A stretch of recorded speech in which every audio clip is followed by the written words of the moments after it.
m'appelle Yves Jourquin, j'ai 63 ans. Ça va faire bientôt 1 an que je suis à la retraite. J'ai une formation de cuisinier et que j'ai exercé pendant 27 ans.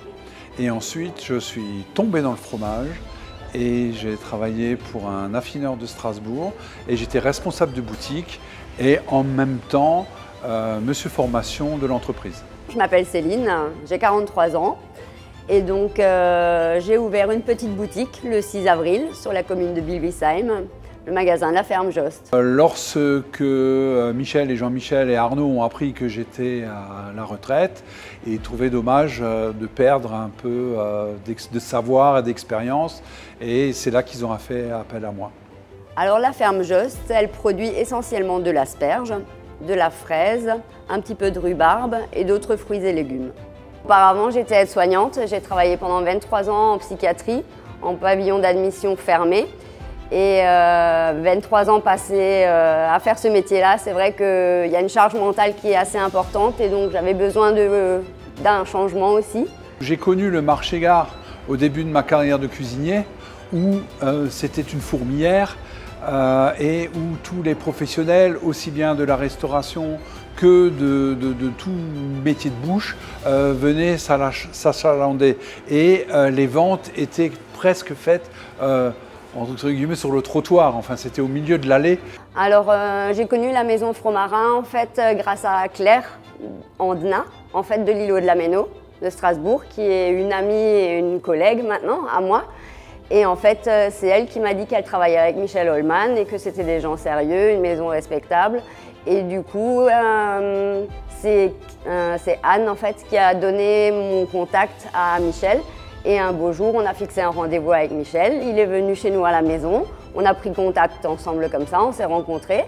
Et c'est comme ça qu'on a commencé à travailler ensemble. En fait, c'est une jeune femme qui est venue et qui avait acheté une grande quantité de fromage parce qu'elle s'apprêtait à ouvrir sa boutique. Et en somme, elle m'a simplement posé une question. Avec quel ustensile peut-on couper un crémeux de Bourgogne? Et en fait, je lui ai parlé d'une lyre. Et elle ne savait pas ce que c'était une lyre. C'est vrai que j'aurais pu me limiter à faire un petit peu de l'épicerie, à faire les fruits et légumes, les laitages, tout ça.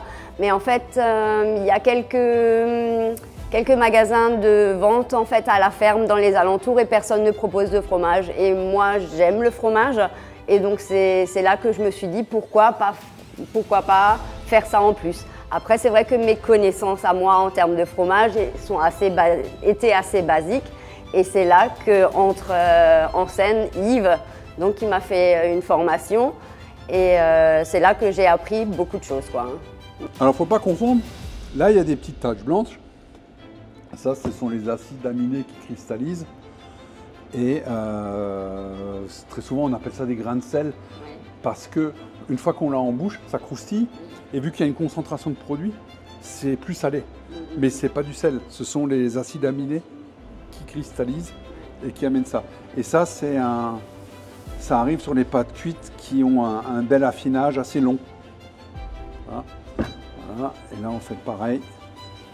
Ce qui est très intéressant pour moi, c'est comme j'arrive ici, par exemple, à la ferme Jost, c'est que, on veut savoir pourquoi on ne peut pas faire comme ça, comment on le coupe, d'où ça vient. Et amener tout ceci petit à petit, apporter des réponses à ces questions, moi je trouve ça génial. D'accord, alors on va juste essayer d'être cohérent dans l'assortiment, oui. Hein, parce que donc là on a des chèvres, Oui. des pâtes fraîches, Oui. des pâtes fraîches et encore du chèvre. Oui. Hein, et Petit donc là, aussi, je voudrais mettre. voilà, donc Oui. on le met à côté. Oui. Et si tu veux rajouter les langres, il va falloir qu'on déplace un peu afin de mettre les langres près du Münster, parce que c'est la même famille. Elle s'est rendue compte que vendre du fromage, c'est une chose, mais le conseiller et réussir à donner au client d'acheter ce produit, il faut quand même un certain nombre de connaissances. Et ces connaissances, petit à petit, elle arrive à les avoir sur la manière de présenter son étal, de faire son assortiment. La deuxième fois qu'elle est venue acheter du fromage à Faux-Marin, elle avait fait ses achats et elle m'a demandé conseil si son assortiment était adéquat et on l'a un petit peu peaufiné afin d'arriver sur un assortiment qui tienne la route. Ça s'est fait naturellement avec Yves en fait. Et je trouve que c'est une très belle personne. Et après, c'est vrai qu'il m'a appris énormément de choses. Et voilà, ouais. C'est pas bon le Langres, c'est excellent.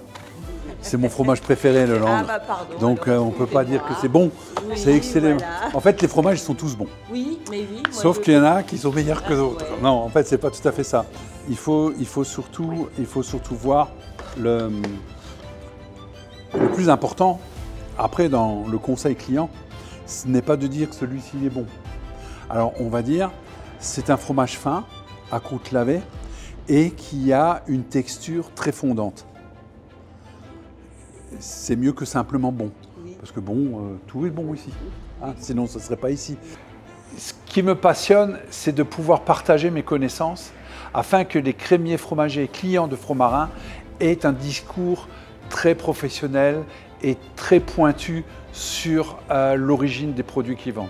Moi, je trouve effectivement qu'il est très important en fait que les grossistes et que les metteurs en marché en fait se déplacent chez les gens comme moi maintenant qui partent de zéro, qui n'ont pas beaucoup de connaissances, qui viennent et qui nous épaulent aussi dans la construction en fait et dans l'établissement d'une vitrine. Le grossiste doit connaître parfaitement tous les produits qu'il vend, de l'élaboration à l'affinage, la situation géographique, le type d'animaux qui sont utilisés en fonction du terroir.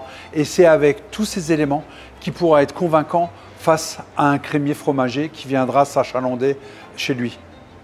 C'est avec tous ces éléments qu'il va pouvoir apporter à son client, qui lui-même va pouvoir le reporter à ses propres clients qui vont faire vivre toute cette filière. Pour nous, c'est un plus, c'est certain.